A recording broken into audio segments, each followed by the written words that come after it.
Okay, on to number 9.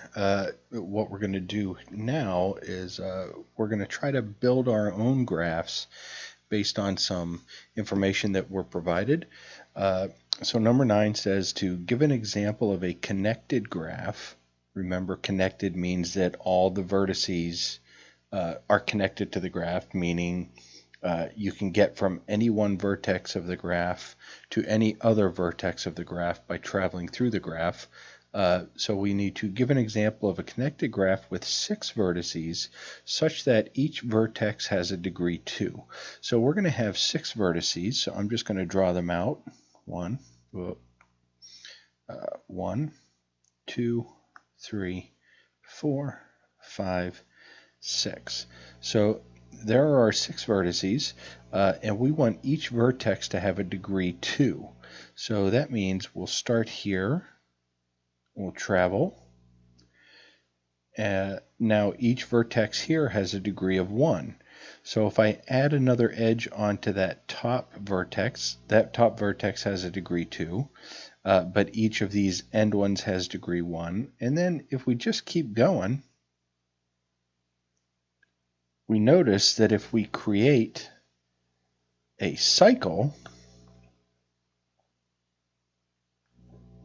that we've created a connected graph, 6 vertices, and each vertex has a degree 2. So here we have a cycle, and remember, a cycle means it's a path through the graph that can start and stop at the same spot. Okay. Part B here says give an example of a disconnected graph with 6 vertices such that each vertex has degree 2. So I'm going to do the same thing. I have 6 vertices. I'm going to orient them a little differently. And a lot of this is just trial and error. And we want each one of these vertices to have a degree 2. So if I connect the first two vertices, perfect. They only have degree 1 each. Now there's a vertex that has a degree 2, but the end ones only have degree 1. Now when I connect that, notice I've made a cycle and I have degree 2. If I do that again on these other 3 vertices, notice I have 6 vertices. Each vertex, so 6 vertices. Each vertex has a degree 2, and my graph is disconnected. Remember, it's disconnected if we call this first vertex here vertex A and this last vertex here vertex B. There is no way to travel from vertex A to vertex B because this graph is disconnected. On to part C. Give an example of a graph with 6 vertices such that each vertex has degree 1. So start with our 6 vertices. Now I want each vertex to have a degree 1. So if I connect these first 2, and then connect these second 2, and then connect these last 2, notice each vertex has a degree 1.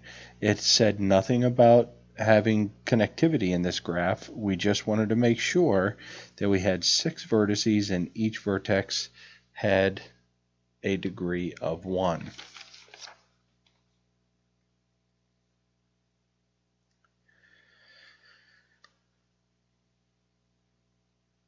When we move down here, consider graph 5-32.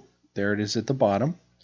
And we are asked to find a path from C to F passing through vertex B. So I want to go from C to F, and I want to pass through vertex B. So really, to find this path, I'm starting at C, and I'm going to travel to B, and then I'm going to travel to A, and then I'm going to travel to H, and then I'm going to travel to F. So there, for part A, a path from C to F passing through vertex B, but not through vertex D. Part B,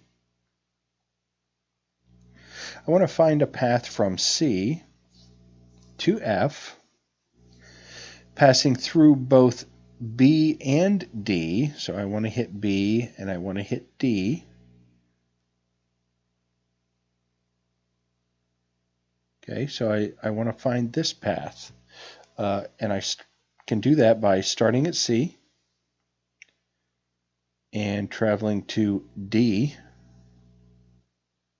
C to D, then down to B, then up to A, over to H, and finally to F. So there's a good solution for part B. Part C, find a path of length 4 from C to F. So length 4 implies that I use 4 edges to get from C to F. So let's see. Try this first one. There's 1, 2, 3, 4. Perfect. I found one. So I can go from C to D to A to H to F.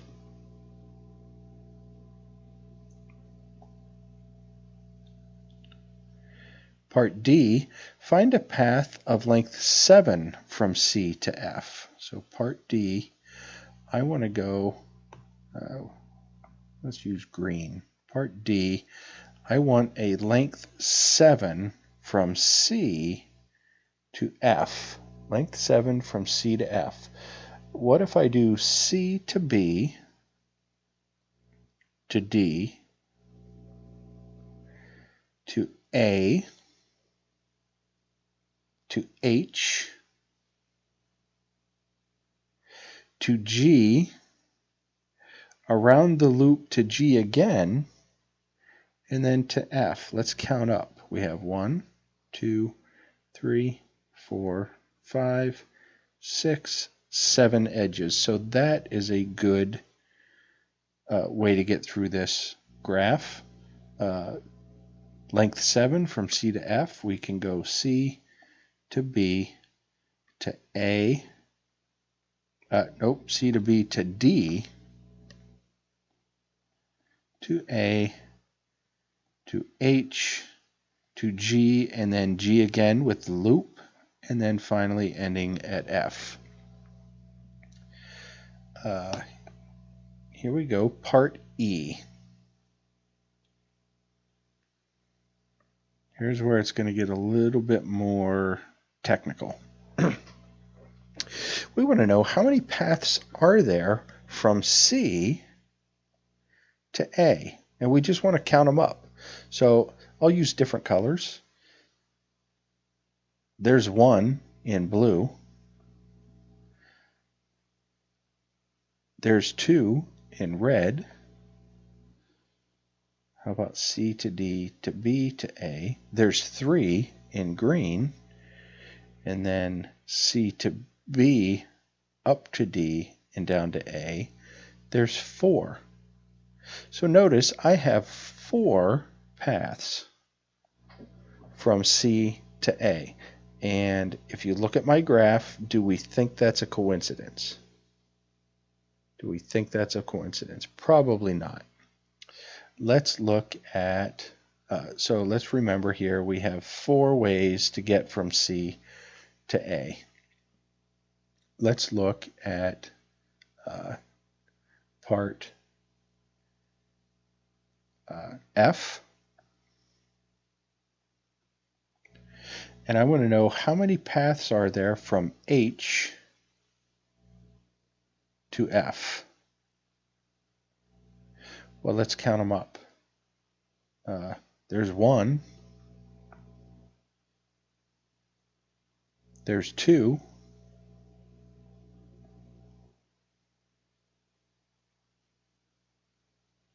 There's 3. Any more? I don't see any more. So I would say how many paths from H to F? There are 3. Let's look at our graph again. There's our graph. And we said that there were 3 here. Is that a coincidence? Probably not. Now I want to know for part G. Here's where it kind of all comes together. Part G, how many paths are there from C to F? Well, if there are 4 ways to get from C, if there are 4 ways here, right, 4 total, and there's 1 way from A to H, obviously there's only 1 way from A to H, and there are 3 ways on this part of the graph, here's what we can do.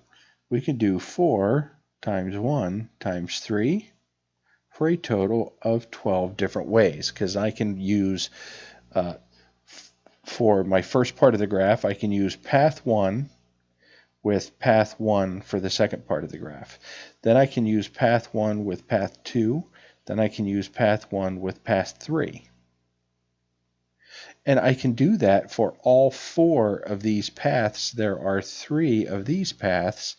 That's just the fundamental counting principle. I want you to think back to the classic question that you got in starting in middle school with probability and then moved into high school. Anytime you cover probability, like in Algebra 2, the fundamental counting principle said something like, if you have 4 pairs of pants and 3 different shirts, how many total outfits can you put together? Well, you could do 4 times 3 for 12 total outfits. The same thing with our graph theory.